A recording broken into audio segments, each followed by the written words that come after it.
All right, all right. We are live again on Facebook. How you doing there, Bradley Dean? Up, everybody on Facebook land. I'm good. How about you, Eddie Kaipo? Good, man. Good. Let me turn you up a little bit, and then you had me a little nervous for a moment. I'm not gonna lie. Not to put No, you out on, not to call you out in front of everybody.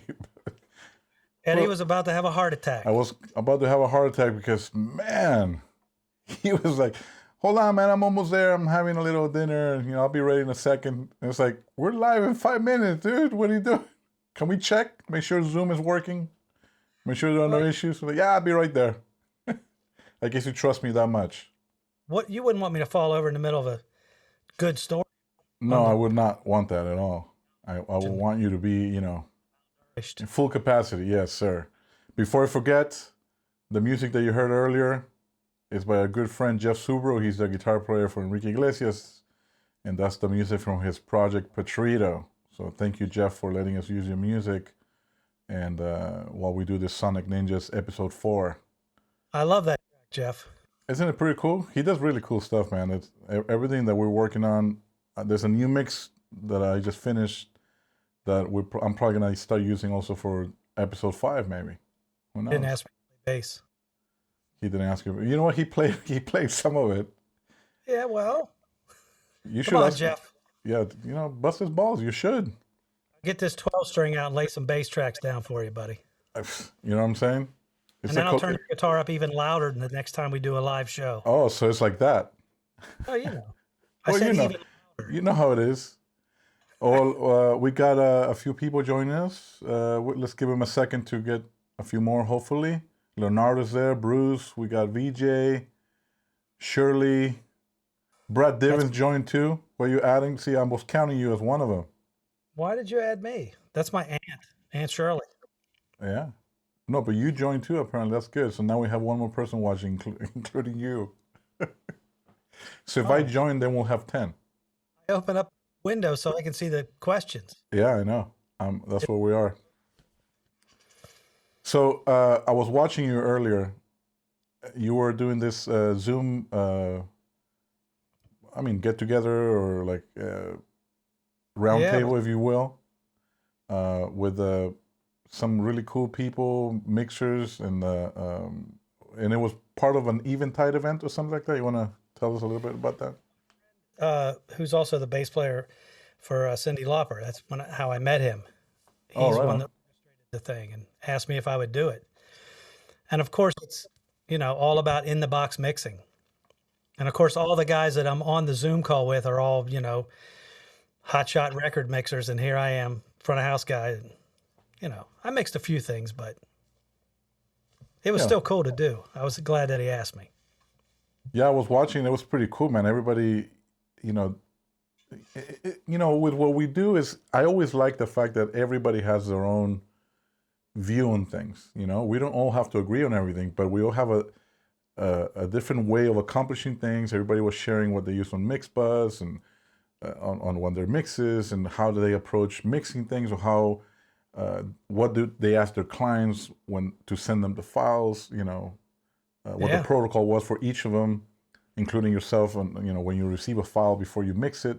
All those things that come in play that are very important, I think, with what we do. To save us time and to also make us focus more on mixing instead of just fixing things, organizing tracks, and you know, exactly. Spend the time mixing the tracks. yeah, and focusing on the music.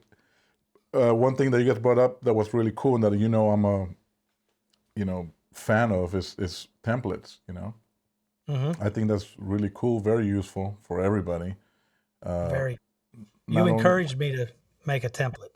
I did, and I know you have one now, and I think and it always Yep. evolves because we always keep trying different things, right? We Yep. alter our templates.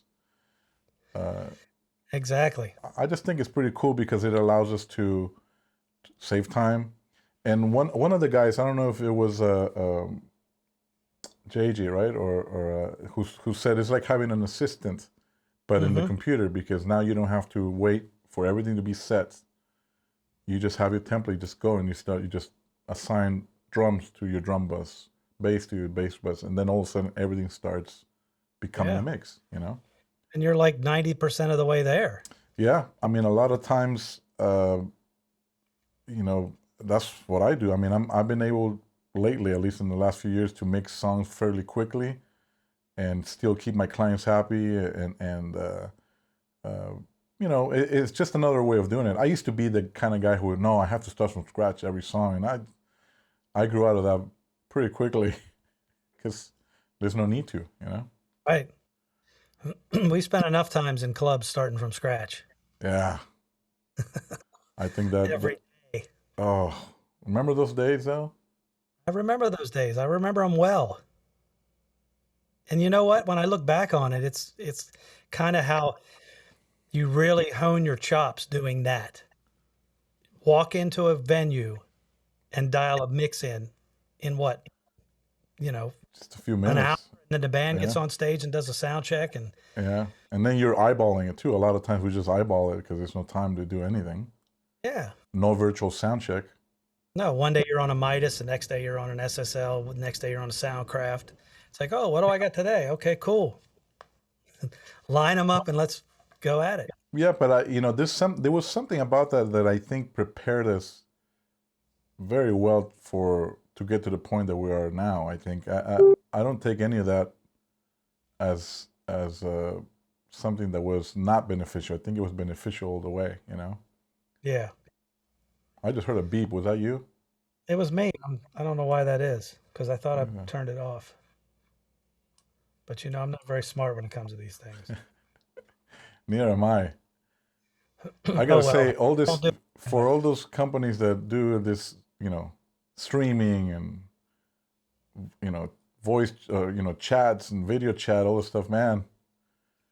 We can mix and we can do shows and and take care of like thousands of people and all this demanding artists, and then we can barely get Zoom up and running. It blows my mind sometimes that you Yep.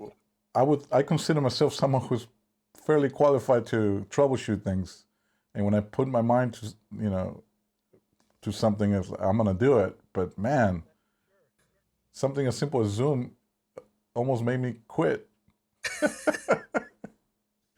And then Zoom, and then you got OBS, and you got you know I'm learning a little bit of graphic, like whatever. You know, it's like it's just to do anything. It's so more complicated than what we do seems like. Yeah, everything went from live to streaming. Yeah. Matter of days. And I You know, know it's been done before. It's just maybe we're more aware of it because now we have to do it, or we want to do this to share things with people and everything. But man, I wish there was a platform that was more like specialized for that. That the audio is high quality audio, and that video is easy. That it recognizes your camera, and that you do an upgrade and it doesn't stop recognizing your camera. Like things like that. Like I was, like Brad was saying earlier, I was about to have a heart attack. We're about to go live, and now Zoom wasn't recognizing my camera because they forced you to do an upgrade, and I'm like freaking out, trying to get it up and running for you guys. But anyway, let's just say a couple hellos. Oh wow, my mom joined. Mom, you're gonna be bored. I'm gonna warn you now, but I love you for joining. Thank you. We got Dan and Christian Hogan. Travis Shirley joined too. oh wow, Travis Shirley. He just wants to hear us talk about plugins. Yeah. Oh, Siri. Hey, Siri. I love it. Hoppy's here. Oh, Hobby. Yeah. Then we got Juan Felipe. Stanley's watching. You know, Hoppy used to mix my band. He mixed us a couple of times. Did you kick monitors with him too? Were you? Front of house. Oh He yeah. was far, he was far away. Oh, he was far away. Yeah, he knew what he was doing. I didn't have to worry about him. It was the other guy. It was that other guy. Yeah, but, yeah. Yeah, that other You guy. warned me about that. One of these days, on one of these episodes, we should play. There's an interview of yours that I really want to play for people to see. When you start demanding your mirror, and you know, You just leave that buried away. we just put it under the rug. Old stuff. Don't worry about Don't that. talk about it. No. We have to talk about that at some point.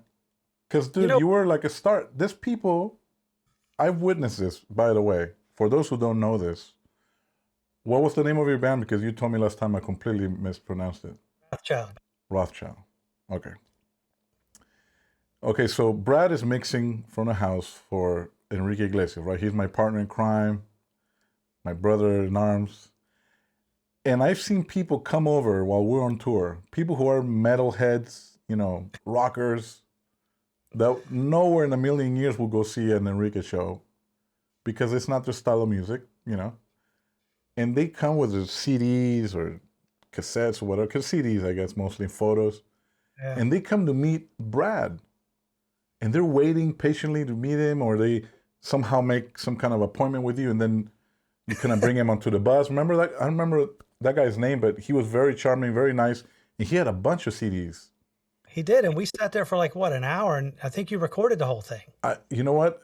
I hope I passed on those videos because that was on my other phone. But Yeah, I think it was in Texas somewhere. yeah, If I and you were remember. signing. He brought like a bunch of stuff, and you were signing things, and he was Matt was very his, excited. And he knew a bunch of your concerts, right? That he went to. yeah. Do you remember his name? I I think his hope name is Matt. Matt. I think yeah, I think his name is Matt. Yeah, it was a cool thing. I gotta say, I was very impressed and very proud to see that because I didn't know your band at the time because I guess when that was happening, probably wasn't around. I was in Peru, not in the U.S., or maybe not even born. I was gonna But say you might have been in diapers. I don't know. maybe you're not that old. That's okay. It's okay, right? I don't Go know with why it. your microphone keeps cutting out, and I know it's not you. I I don't know don't if know what I'm doing it is. something here, but I don't think I'm doing anything. Everything seems normal here, but one of those things that happens over the interwebs. Yeah, I don't know what it is, but Have you still been recording? I know you were recording saxophone for a band last week or something like that. You still doing that? yeah, still in the midst of it. When will you predict mixing? That's probably still far away, right? A couple months away yet. Oh yeah, that's Still got cool. some.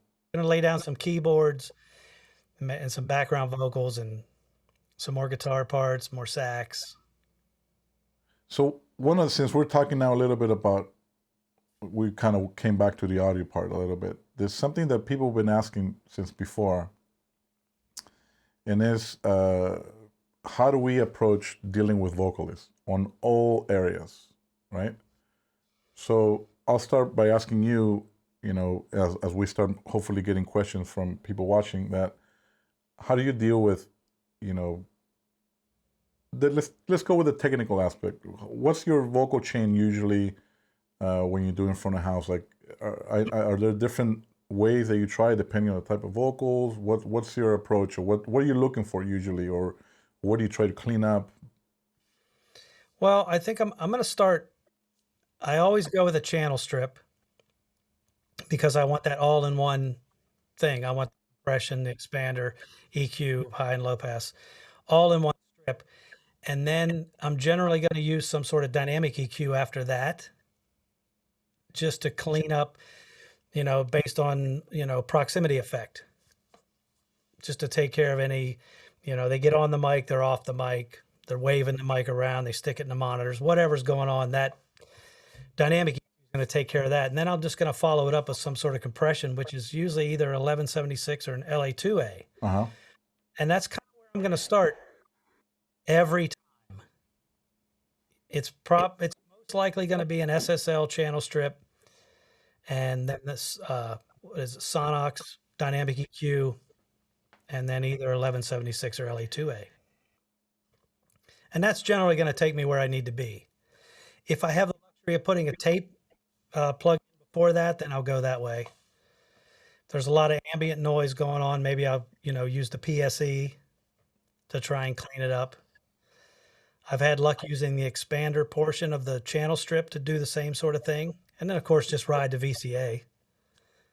Yeah, because Is at an, that point we're not trying to completely mute it because that will just create really ugly noises and switching noises like on and off, and we will never exactly. be able to get rid of the audience noise anyways.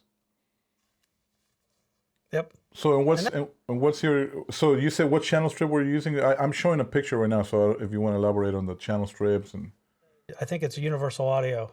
There it is. the Yeah. SSL channel, right? SSL 4K. Yep. And then, I mean, on these, I think this is, Yeah, that's Enrique's strip. And it's also Vila from him. When I worked with them, I used the same strip with him, and then Shirley from Garbage. Same thing with her. And yeah, the tape machine as well. I like the tape machine in the beginning, the A800, just to give it a little bit of saturation and a little bit of crunch. Put that old school vibe in there with the tape machine. Yeah, I like that. And it doesn't, it actually, does it soften the transits a little bit? I would assume that it does, depending on the setting that you have it, right? Takes a digital out of analog and makes it more analog. Yeah. You know, takes the digital out of it. Plus, I like to watch the wheels spin. I should have put a video instead of the Right? actual photo, but yeah, I mean those are great plugins. I know I use the tape machine one, the Studer, in the studio a bit, and then of course the 1170, the blue 1176. Yeah. The SSL channel strips is a must have, of course. You know. Do you have pictures of yours? What's your Oh, go-to mine. Let's see. vocal? Let's see what mine is. And why is Um, my mic cutting out? I don't know. It's funny because we got two engineers and we can't figure that out. Now, the funny thing is, when I did the thing earlier on Zoom, it was It fine. didn't. Yeah. I wonder if it's something in the settings that I have on my Zoom account, something. But I've been through all that for so long. It's like, all right. Let me put my chain up there, I guess, to see what we got here. These are not in any particular order. These are just plugins that I like using. Of course, the SSL channel strip, and this is mostly because it's what I have live if I'm not traveling with my UAD stuff as well. You know, so SSL channel strip, the A600 is my active EQ, sort of like a multi-band compressor in a way, I guess. So these bands that you see here are not on a fixed cue. They're actually only responding on those frequencies if necessary. For the most part, they remain flat. Anything else was done with the SSL EQ. And then I got that Mac DSP de-esser, so Mac DSP A600 as well. The Omni channel, the Sheps Omni channel, which is pretty awesome. Saturation, EQ, de-essing, limiting, and you can put those in any order you want. So that's a great plugin. You've got some presets on that too. I do have some presets on that one. So if you guys own the Waves bundle or anything, or if you own this plugin in particular, you'll see that there's some presets that we have there. Then Empirical Labs, that's pretty awesome. It's like a distressor. It just has a very good quality for compressing vocals and just giving them that grit sound. Maggie Q, I mean, that's Plugin Alliance. It's you add that airband and you're like, Man, that is a great EQ. I love that EQ. right? Yes, the airband is fantastic. And I like that air sound. I don't, maybe for some people it might be too bright, but I like giving that because I can get away with it since I'm not using wedges. So I like giving that sound to the artists in their in-ears or to band members. If something needs to have that air, or when the background singers are gonna sing and they're gonna breathe into it, I kind of want them to have that feeling of like almost like a studio mic. So I don't mind adding air into the in-ears. And because I'm using the PSM 1000s by Shure, I haven't had any issues with the high-end distorting when it transmits via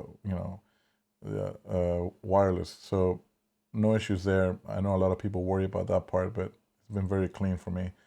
And then the last one that I use is the DPR42, which is an emulation of the BSS compressor that also has a built-in de-esser and a limiter at the end of it. So it's that those are the ones that I play around with. Those are the ones that I use for the most part. And yeah, man, I mean, there's so many other tools as well. And every now and then when I'm assuming just like I do, test some out and try different things and combine them in different ways. And depending on which vocal you're doing too. If it's a hard rock vocal, we might do something different. If it's like a pop vocal or it's a someone who does ballads, right? I mean, is there anything that you would do drastic if it was more of a rock drummer, or you kind of your approach is the same? Or rock a singer, I mean, or would you approach it the same? No, I think my approach is going to be very similar because I'm a creature of habit, and I like to keep things simple. And it comes from the analog days when, like we were talking earlier, we walk into a venue and you had a whatever, a Midas XL4 or a Heritage 3000 or a Yamaha 4K. And it's like, okay, what do I have to work with? And it's, to me, it was just EQ and compression. And so even when I got into the digital world, just because I had all those things available to me, I didn't really find it necessary to go that way because a lot of times I'd find it didn't make it better. It just made it different. And it wasn't really what I was looking to do. And plus, when you're dealing with a live vocalist, that's, as predictable as they can be sometimes, there's times when they can be completely unpredictable and you don't know if they're going to sing or smoke or drink or stick their microphone in the wedge. Yeah. They're irritated about something. And you just, at that point, less is more is a great philosophy and ride the fader. Yeah, we got to keep an eye on them. I mean, we talked about this before I guess on the last episode. Or that whole set it and forget it thing doesn't jive with us either. So it's like we have to ride that fader. Yes, we have compressors. Yes, we have all these tools and stuff and multi-band compression and everything. But we still got to watch it. We still got to keep an eye on it and keep our hands on the fader. Yeah, because not all times is the live scenario the perfect scenario. Yeah. Aren't perfect, and it's a live show. I dealt with one singer in a band where I tried everything from I want to try this channel strip and I'm going to try this outboard EQ and let's try this outboard compressor and let's try this microphone. And finally I realized that none of it mattered because I didn't know how he was going to perform. So I just had to find something that I knew that I could have everywhere and that would make sure that I could hear his vocal in the mix. And it really, at that point, wasn't about having the best gear. It's just a matter of making sure you could hear him. Yeah. Top of the music. To get that message out, to make sure they can hear the lyrics. And it would drive me crazy sometimes. Yeah. It's like, I don't know what to do to get this vocal out. And sometimes you just can't push the microphone closer to the guy's mouth. Well, we were talking about that too with the other day I had another Zoom meeting where a bunch of engineers were talking about singers that just like to back away from their mic, just stay here. Mm-hmm. And meanwhile, they're asking for more volume. And we're like, well, why don't you just get a little closer, And part of the conversation a lot was like the politics of it, how sensitive the subjects are. Some artists were like, no, this is how I sing. I've been singing like this forever, and I'm not changing it. We pay a lot of money, deal with it. Figure it out. And in many ways, they're right. Like that's for us to figure out how to make that work. That's their style, and make it work. I used to work for Julio Iglesias, which is Enrique's dad, and his microphone is by his waist. Like it's literally by his waist, and he makes it work. That's his vibe. That's what he does. And I'm not gonna lie, it was very challenging to do it. I was doing front of house at the time, but it's for us to figure it out. All these other singers that they were talking about, well, obviously we're not going to mention names, but sometimes they were just saying, they will come up with a suggestion, hey, maybe you should have the microphone a little closer to him, and they were like, next. Like sometimes they don't even bother, they don't even care. They're like, no. So that's the challenge, but that's what we're here for. We learn things. And one of the cool tricks that I remember that you did on your first day with us, which I always like to bring up because it's something that people ignore sometimes, especially when there's a runway or we have any kind of sensitive mic, which we did at the time. Hmm. is that low pass thing. You know, a lot of people would think, oh, well, why would I want to cut all this range of high frequencies? Well, you're not going to use them. You're not going to perceive them, especially with a loud band. And Yep. what is that thing that you do that we all love so much? It's low to 10K on the channel strip. And that That's just gets it. rid of that feedback or that very high feedback or potential feedback on the runway. Yeah. There's times I'll drop it down to 7 or 8K. Maybe I've gone down as low as 5 or 6, depending. Yeah, But in the scheme of things, you can still hear top end. of course, in the context of what the music is, right? Yeah. That's it. You're just not going to hear any screech and feedback, which in the end of the day is what I'm after. No feedback. Yeah. But you managed to make it sound still like it sounds like a vocal. Like it doesn't sound muffled. It doesn't sound, it sounds normal. Yeah. Well, at 10K with a gradual slope like there is on the channel strip, Yeah. you're still getting 12K and 14K in that mix, Yeah. but it's very tapered off. I love that thing, and I think it works in all scenarios too. I do it every now and then on certain vocals or backing vocals to kind of clean up a little bit of the noise and the air around them, and then I just focus on giving them the air on their vocal instead of just having it all around their mix. Sometimes I can just trim that a little bit and then add it on their vocal just so they can hear themselves clearly. Yep, exactly. Let's see if there's any questions. Oh, actually, Question. it was. Let me see. Yeah, Chris is saying he's gonna make a new template for sure. Then, hey guys, do either of you have artist presets that are available from any of these plugins? And I think we mentioned something earlier. Yeah, I have some on the Ships Only channel, on the BSS DPR. Both are waves, and then I also have on the there's a multi-band Mac DSP compressor that is pretty amazing, that allows you to change. It's like a mix rack, and you can change, like you can put on 1176 to just be your high mid band. You can put another SSL type compressor for your low mid band, and you can change it. It's a multi-band, but you can change the components of where you want it to be. So I have presets on that, which is pretty cool. What about you, Bradley Dean? I have presets on, I think, in the SSL bundle from Waves, in the Omni channel, and also H Reverb. All of those are from Waves. And then I'm also working on presets for some of the Plugin Alliance stuff now as well, which it's probably going to be like Shadow Hills and I don't know, Digital V3 and probably some of the channel strips. Our usual mix bus processing, right? Yep. Yeah, but I've used your H Reverb ones, and those are pretty good, man. Your snare one, love it. Ryan John is here. Hey, Ryan, what's going on? What's up, Ryan? He's asking a question here. Let's see. What analog tools outside of the desk did you love to use when you were on an analog desk? Do you still use them? Go ahead, Bradley Dean. Nope. Nope. I don't use anything other than what's with the console. And, I'm carrying the Universal Audio or the Soundcraft real-time rack. That's it. Yeah. I need to have everything that I can carry on a stick or an iLock or in that rack, and then get the S6 everywhere I go. And that's what I use.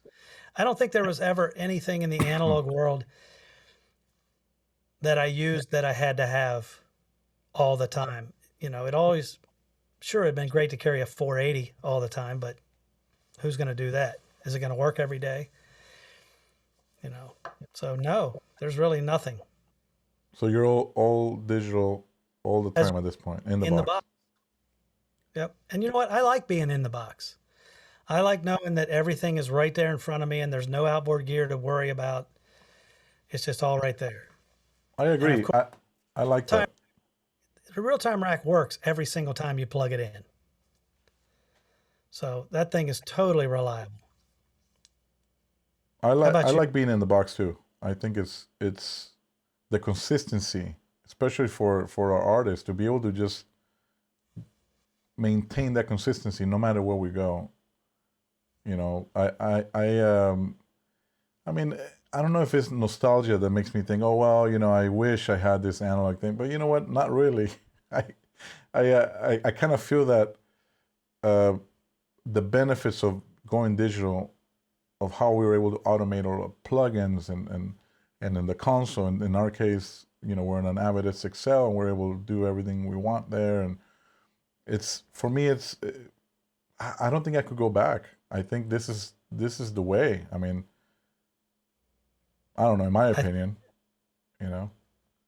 I I don't know how, didn't matter how good we were back in the day, how quick we were changing presets and programming, making program changes, and I there was times where I used to redial the console on certain songs, completely change EQs and blah, blah, blah, blah, just like on a bunch of channels and besides levels and this and that, and then put it all back, and and and you get to a point that you can go as close as you can to where exactly where it was, but you know in your heart it was never exactly where it was.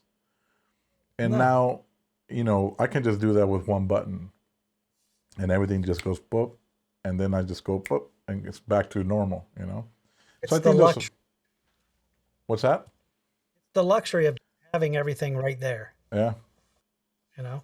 And again, we always go back to this. It allows us to focus in the music, you know, and just make sure that we're mixing is right and the approach and everything. So I think that's pretty cool. Thanks, Ryan, for that question. That's pretty cool. Cesar Sogwe is in the house. Um, what are your favorite plugins when you mix in the studio? Bradley Dean, since I'm asking the question on behalf of Caesar. Okay, favorite plugins in the studio.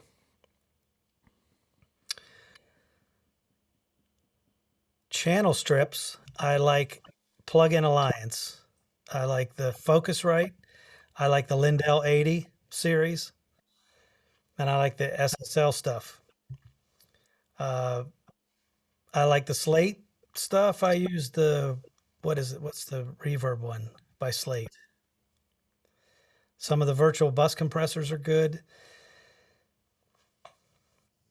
I just picked up the rotary plugin from Eventide, and I was just experimenting with it earlier today. I put it on Yeah. something and listened to it. That thing sounds killer. It emulates a Leslie cabinet. Oh, nice. So I can see me using that on something. Uh, McDSP, I guess he wants favorite plugins. Yeah, you named a Shadow Hill, bunch. Name your Fatso. top three. Name your top three. Top three: Shadow Hills, the Focusrite channel strip, and the Digital V3 from Brainworks. Yeah.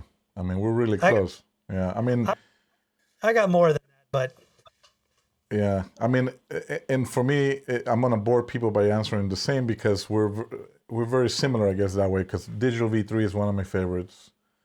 Um, I like the 33609, the Neve 33609. I like that as well. Um, you know, all the SSL channel strips. Of course, the Omni channel is pretty awesome. So if I was to say three, I would say Omni channel, the ML4000 by MacDSP, and the Shadow Hills plugin alliance. I think those would be my top three for sure. Okay, so I have a question for you. Okay. I told you to use the Focusrite on a recent mix you did. Yeah. What did you use it on, and what did you think? I put it on all the drums, and this is for another song that I was mixing for Jeff, who is, you know, the music you heard at the beginning. I put it on all the drums, and I think I did guitars as well.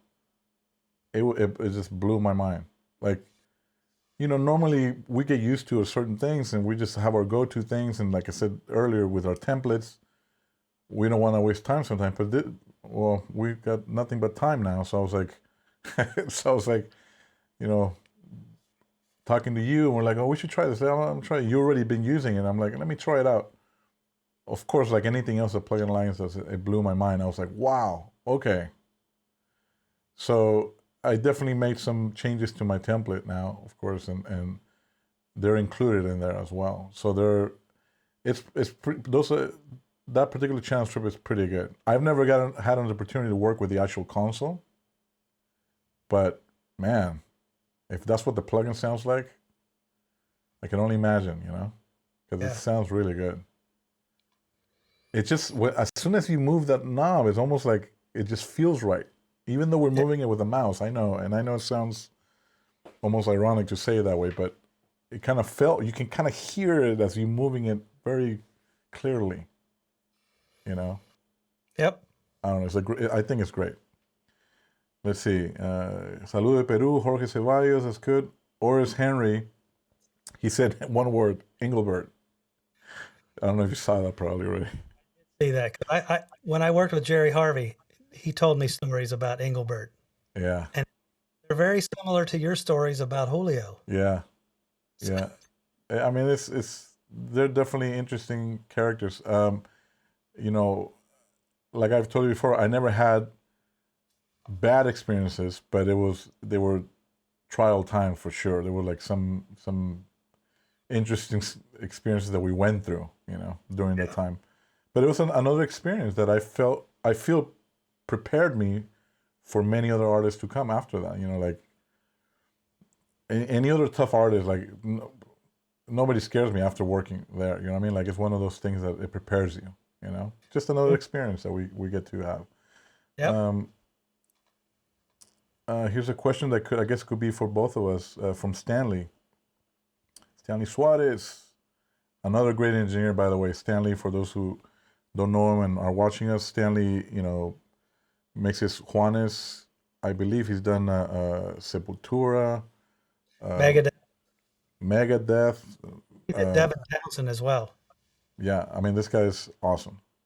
Anyway, what is your approach for quiet singers on the stage?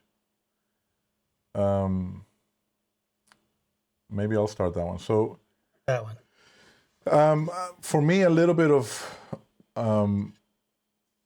working with them as well, like the singers. Like you gotta be able to talk to them and kind of try at least to come to consensus of where, how loud things should be and versus how loud everything around us should be as well. Because if it's a singer that seems really quiet and on top of that maybe backs away from the mic, then we can't have the band be incredibly loud. We have to kind of manage that as well. It's not just the singer. I think in order for us to help a singer, we kind of have to work with everybody, as well as from the house. Like if we had a quiet singer, I will probably, if I was working with Brad with a quiet singer, I'll probably discuss it with Brad and say, what can we do? Should we try to maybe run the PA maybe 2 3 dB quieter, and that might give me headroom to make sure he can hear himself and everybody can hear himself and whatever. We will find a way to make it still not jeopardize the show quality, keep the singer happy. Definitely working with a singer directly makes a big difference. If you have access to that, working with them directly, it just comes down to also keeping that control in volume. Not everything has to be screaming loud. If it's with in-ears, it makes it easier.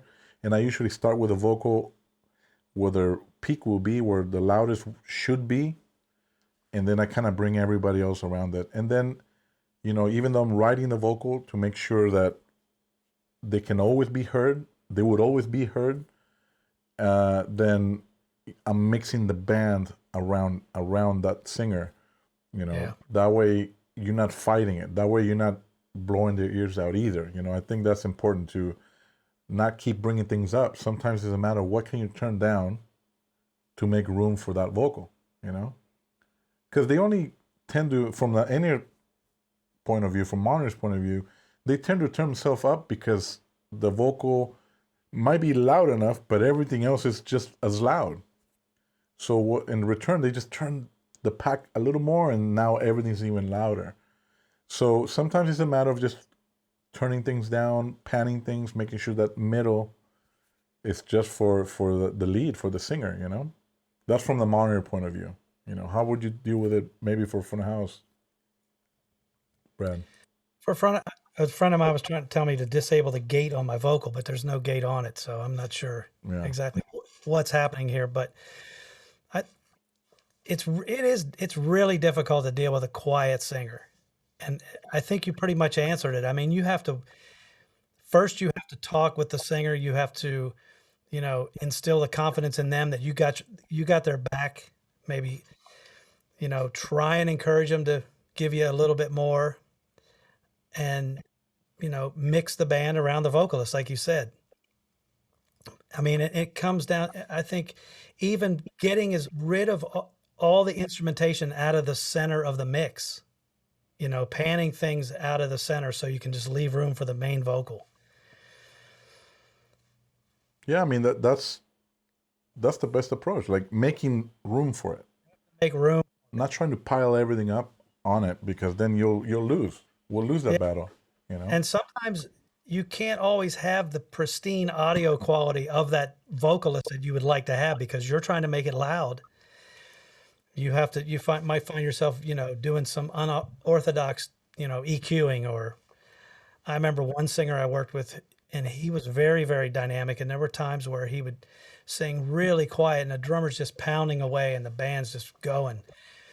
And sometimes I'd put a limiter on his vocal group or his vocal input just to try and push the vocal up more when he was quiet, and then do a lot of riding of the fader. Yeah, or I used to do with Julio. I used to have, because he doesn't really like compression, and I guess I'm outing myself now, but I used to have a group that was wide open, and another group with just his voice that was completely squashed, and with the output really loud. So whenever he will get closer, which he will do every now and then the main mic, the regular one, the untouched mic, will be at the volume that he wanted it to be because he was controlling his volume. But then the other one was so compressed that it automatically would turn itself down, almost like ducking itself. But then when he will back away, then the regular group will just fade away automatically because he's far from the mic, and the other one will just kick in, and you can hear him even when the mic was far away. So it was something that worked for me, but it wasn't ideal, but it worked. It was one of those things we just had to try everything to try to keep that vocal on top. And this was a front of house, of course, but sometimes we just gotta try what we could try. Yeah, sometimes you do unorthodox things Yeah. just to make the vocal get heard. Let's see who else. Is there anything you're reading there that's catching your attention there, Bradley Dean? There's a pretty big question here from Dan Kenny. Yeah. Just calibrate my room, had a big bump from 50 to 150 and a huge dip at 250 to 300. Do you guys have the ears to hear that naturally when in a new environment, or do you use something to feel out the room? Or does it not matter live because you are hearing what you are hearing in the same environment? No need for it to translate to another environment. Well, anytime there's apparent frequencies like those that are, there's a problem there, you can hear it right away. And you have to deal with it, I think, on a night-to-night basis because every room is different. The one thing I don't do is tailor my mix to the PA or to the room. I tailor the room or the PA to my mix. So I'm always going to deal with those problem frequencies, because if I don't, then my mix is not going to translate. How about you? Same. Like answering to his question a little bit, we can identify those frequencies. Like we walk into a room and we listen to it, we go, oh yeah, there's a lot of this, there's a lot of that, right? We're gonna need to take that out. And there are tools that we use like SMART or whatever to analyze the PA and create a certain curve. But the curve still, like Brad says, is done to the mix that we already know sounds a certain way. Because if we're going to start changing every input to match what the PA sounds like, if it has a bump, like you say, for example, like you said, 50 to 150, and then a dip at 250 and 300, and then we start changing all our inputs to that, we're going to end up with not a very great mix, in my opinion, Mm-hmm. I think, like Brad said, we tailored the PA. We changed those PA settings to make sure it matches the mix at that point. And you know what? Because it doesn't have to translate anywhere else, it needs to translate just at that venue at that point, which is why our point of reference will be his mix. So that way, wherever we go with his mix, we just adapt the PA for that room that day. Does that make sense? That's Yeah, it makes sense. right. Yep. So that's a good question. Because we were just talking with Dan. He was looking for speakers, and I go, hey, check out SonarWorks because that helped me a lot in my studio. And he goes, well, I'm getting this other program, which I don't want to make a mistake on the name, but I think it was from maybe IK Multimedia. They have sort of like a acoustic alignment program or something, and so he's that's probably why the question came about, because he was able to analyze it now and hear and see what the room is doing, right? So Yep. yeah, I mean, the same way we do it in the studio, we do it live as well. We kind of try to EQ a little bit of this, knowing that now what we do in the channels will translate. Because what happened with me before, my room was a little messy, and that 150 to 200 for me, 100 to 200 was really messy, with like muddy, and it was making me kind of EQ things not well. It was just my mixes were coming out a little brighter, and I was notching too much of certain things, and then I will take it to a place and it will translate, which is kind of what he's talking about. So once I got that program and I calibrated my speakers, like we will do a PA, now our mixes translate the proper way. Anyway, I'm ranting now, but let's see what else. Okay. You're allowed to rant. It's your show. Right? It's our show. It's funny how we call it a show. Let's see. Cesar, curious about reverbs, being that you guys deal with natural ambience all the time. So how do you deal with reverbs because we do arenas and stuff like that? So that's a great question. Well, my philosophy on reverb is all I want to do is I pretty much only put reverb on drums and maybe a little bit on vocals, depending on the song. And on the drums, it's just going to be to maybe put them in a space and wetten them up a little bit. I don't really want to hear the reverb. I kind of like, because like you say, we're in some rooms are more lively than others, but I have a setting and it's actually H reverb. I think it's Snare 2 is the one I use all the time. And it's just puts a little bit of wetness on the drums. It's not anything too crazy. I don't think I've ever been in a room where I've really turned the drum reverb off. I might have turned the vocal reverb off because, the vocals are just carrying away. But I'm more of I like delay and a little bit of harmonizer and a tiniest bit of reverb on certain things. Like when Enrique's singing the ballads is when I'll favor some reverb. But you do have to tailor it to the venue. Yeah, same on monitors.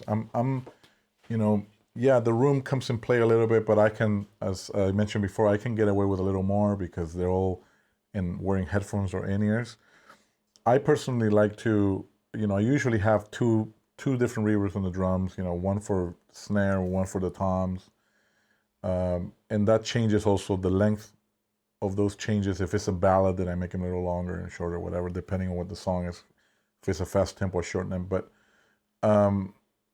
I try, because they're wearing in-ears and because they're all plugged up, I try to give them a sense of space.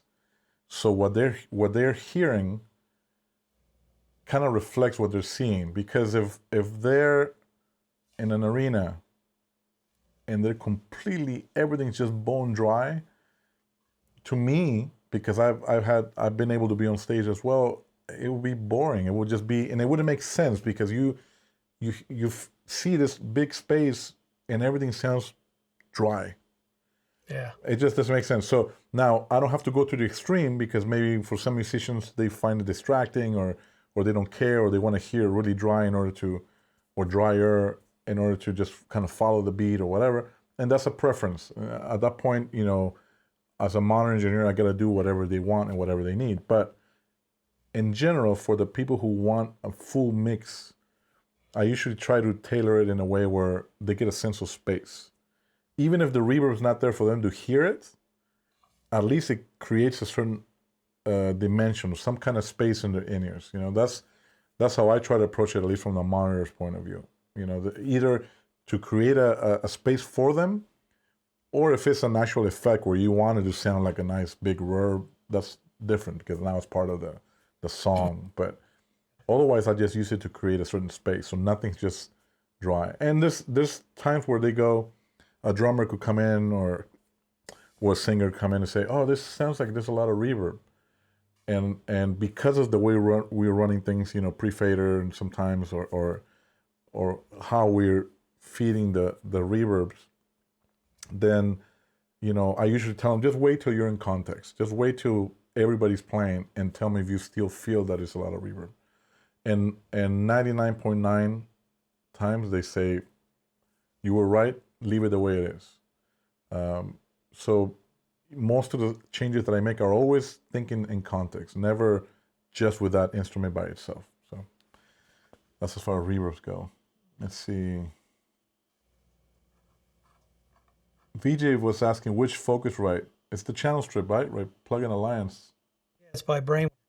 Ryan actually answered. It's BX Console Focusrite SC. Yes, that's the one. Yep. What else? A few more questions here. Yeah, go for it. So Ryan O'John with another question here. Once your system is set up for you, how deep do you get into tailoring the PA to your taste?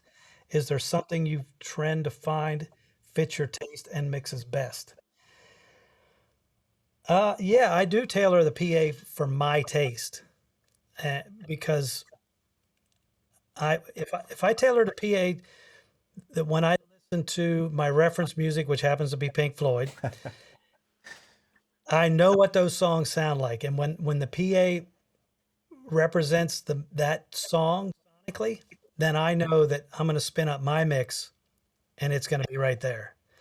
So, yeah, I always tailor the PA to my personal taste. And with Pink Floyd.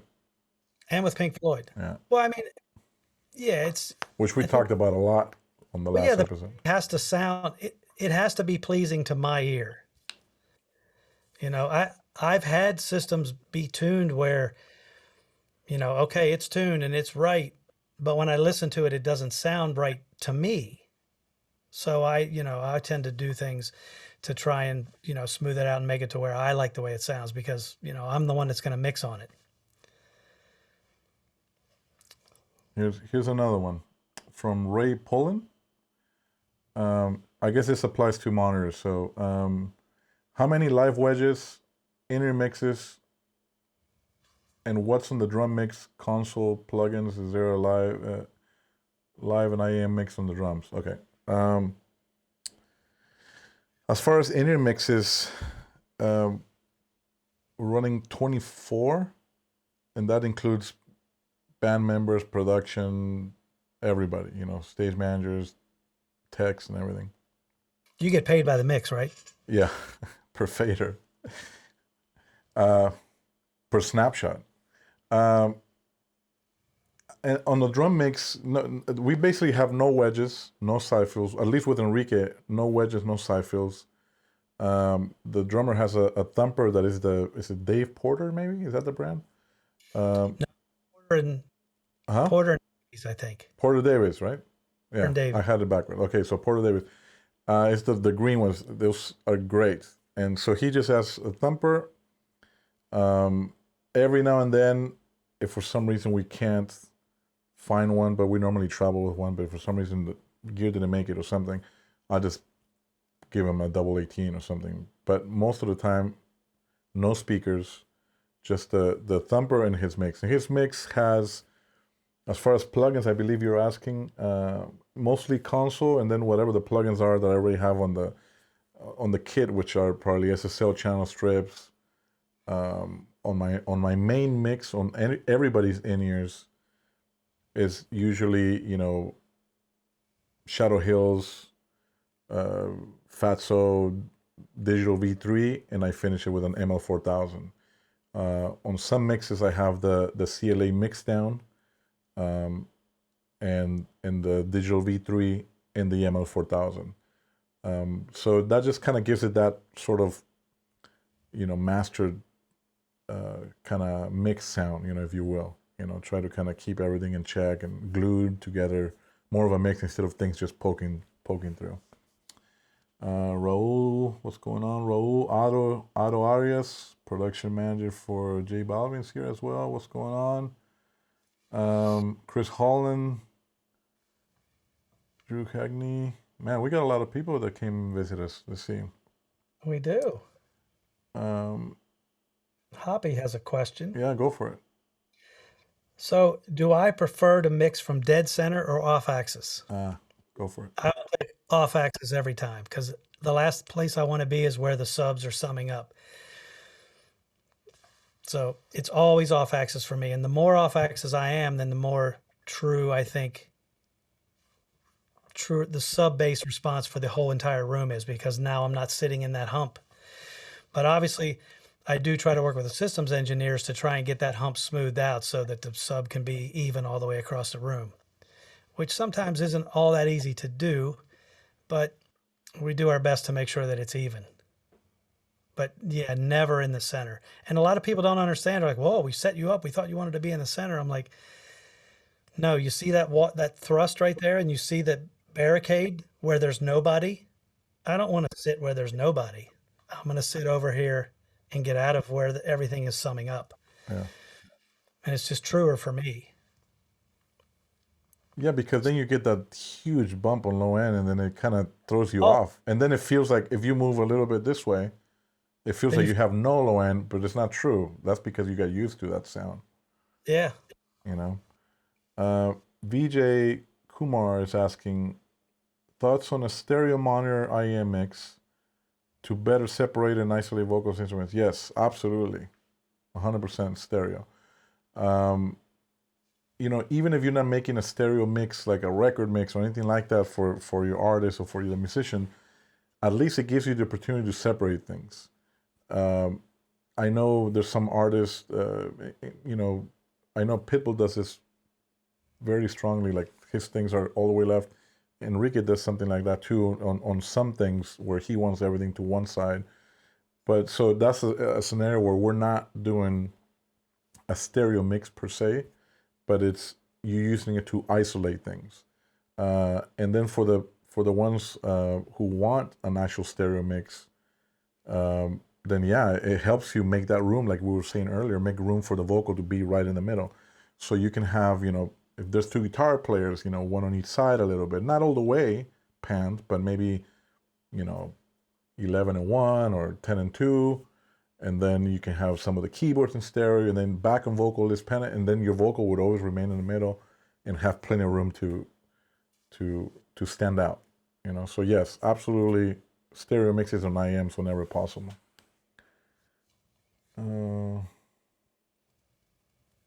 Let's see, Ryan John has another question here.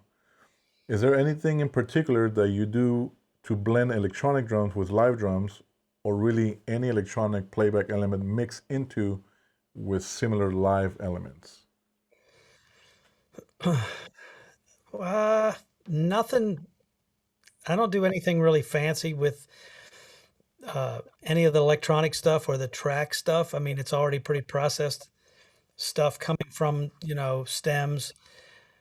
So the goal there is to blend everything together so that you can hear everything. And, there are electronic drums going on with the real drums at times. So I always want to make sure that if for any reason, whether the electronic drums would go out, the real drums are still there, or if the real drums will go out, electronic stuff is still there. You just want the balance to be, I don't know, kind of 50-50. And obviously, if there's a song that's featuring the electronic drums more, then yeah, you're going to hear that a little bit more. But unless there's an issue with any of the electronic stuff, I tend to not treat it. It's just, it's going to get treated in the mix bus, but individual tracks aren't going to get treated. Drums are always treated. So it's just a matter of finding that right blend to where you hear everything. Yeah, and same with any playback. It's just a matter of finding that musical balance, right? Yeah, that's it. Always about the music, my friend. I never found it all that difficult when I'm handed, you know, I don't know, 4 to 6 stereo stems of tracks with electronic drums and loops and synths and all kinds of stuff. And then I've got the real instruments, the real drums, because to me, it's all part of the big picture. So I want to be able to hear all of it. It's just, I've never really had that issue with trying to figure out like where's things need to sit in the mix. I just want them to sit so I can hear everything. Yeah, and that's something that monitors, at least for our approach or my approach when I'm doing monitors, is the same. Again, music, and just try to mix it where I don't want the monitor mix for someone in the in-ears to sound like a monitor mix. I kind of want it to sound like a mix, because when we used to do monitors before, when it was wedges and things, it was like, if there was a guitar player on stage right, his wedges, and he just wanted kick, snare, his guitar, and his vocal, because he was kind of hearing everything else from everywhere else. So that's all they needed to function. But if now that we have for the last many years now in-ears, and artists and musicians are being more in tune with what they want because they spend a lot of time in the studio, then I think it's good to give them that sound and that blend, more of a musical blend. So if there's if there's tracks and then live instruments, you don't want to just hear the track and you just kind of want to have a blend of everything. Now again, from the house, you find the blend and you're working with that blend and you're doing what you do. Monitors, I've had cases where first time I'm working with a certain band or artist or whatever, and then I have everybody dialed or pre-dialed, and the drummer shows up and the tech before they're saying, "Oh my God, this guy's gonna be so happy. His mix sounds so good," and then the drummer shows up and goes, "Take everything out. Just leave the click track and the lead vocal." I'm like, "Yeah, but what about just leave the click track?" And we spent all this time dialing it up, fine tuning it, and it didn't matter because what they wanted was just click and the lead vocal. So at that point, we have to serve them. We have to make sure that we give them what they want for them to perform. At that point, it's not a matter of a blend there anymore. They just need to hear what they need to hear. Yep. All right, so that's it for questions for now. But so there was one thing I know we cover a little bit of effects as far as reverbs and things, and I know you mentioned delays. What's your usual go-to delay? Not necessarily a brand necessarily, but more like the type of delay. Do you do ping pongs, mono, stereo? What's your cup of tea? I like a stereo delay, and I'm generally going to go with the quarter notes or half notes, depending on what's going on in the song, what kind of tail is happening. Yeah. And maybe I'll high pass it a little bit.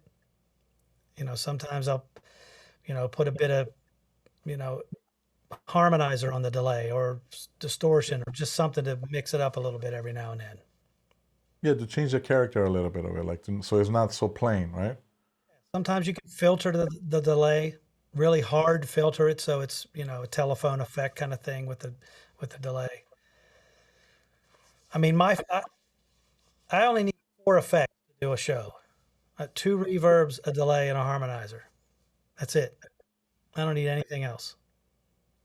And you know what that comes from? That comes from the club days. Yeah. You didn't have anything. Yeah. Okay, I need drums for my reverb. I need reverb for my drums. I need another reverb for the vocals. Harmonizer's nice, and delay. That's it. Yeah, that's all we needed at that time. Yeah, and I mean, if you had something extra, then that's a bonus. You have 4 comps, 4 gates. That's it. Yeah. Sometimes you had 1 reverb and 1 delay and no harmonizer. Yeah, but we may do somehow. But now we have too many tools, I guess, sometimes. But I guess in moderation, I guess everything's okay, as long as we're using it for the right reasons and with a purpose. I don't know about you, but I don't find myself going overboard with things just because I have them. No, no, no. I did at the beginning. I could have 10 effects if I wanted to, 10 stereo effects returns, but I don't need them. So I don't, what's the bother with them? Yeah, I You know? don't. Yeah, me neither. But I remember at the beginning of this whole thing with plugins and everything, you kind of once you discover that you can use them live, I was like, oh my god, let's just try. And you know, it was a mistake in retrospect, but it was something that we learned. You know, we just got to figure it out. You learned that you didn't need 8 plugins on a kick drum. Oh yeah, exactly. So it was one of those things that less is more. But this time where I even put a plugin in for the texture that it does, like of the emulation, I just run it through, and I'm not even doing anything to it. Yeah, you just like the color that it gives. Yeah, there's times that I have like a CLA 76, and maybe I'm not even compressing there. I'm compressing on the Omni channel or something. But just going through that already kind of gives it a different character, different tone. So a lot of times it's about the colors, Yeah, not exactly. necessarily the processing. Um, let's see if there are any other questions. I think we're reaching that point, perhaps. Raul's down at the bottom with the even sub Oh coverage. yeah, Yep. was that a E- comment? That was a comment on what you were talking about, I guess. Yeah, I mean, to me, subs are the hardest thing to get to be even all the way across the floor from one side to the other. It's the hardest thing. There's always pockets, though. I find that the even with some of the best system engineers and everything, and you walk around, and as you take a few steps in certain directions, there's pockets. Yeah. I haven't seen even on the best sounding shows, even on with the best people and everything. I always find that, and I don't blame anybody. I just know that I feel that that's part of the technology that you just can't, or we haven't reached that point where it's perfect. You know It's what's that? it's almost perfect. It is. Yeah, I mean, it will have to, and I think the reason is because you're not necessarily in a controlled environment. It's different every day, right? That's if you were in the same room every single day, then I think could reach a point where you could obviously you could get the sound to be identical everywhere in the room. If But you were because in a controlled environment like that, like a venue that is stationary. but when you load in at 8 a.m. and you have to have a sound check by 3 and doors are at 6 and shows at 7:30 or 8, Yeah, you make the best of it, do the best you can.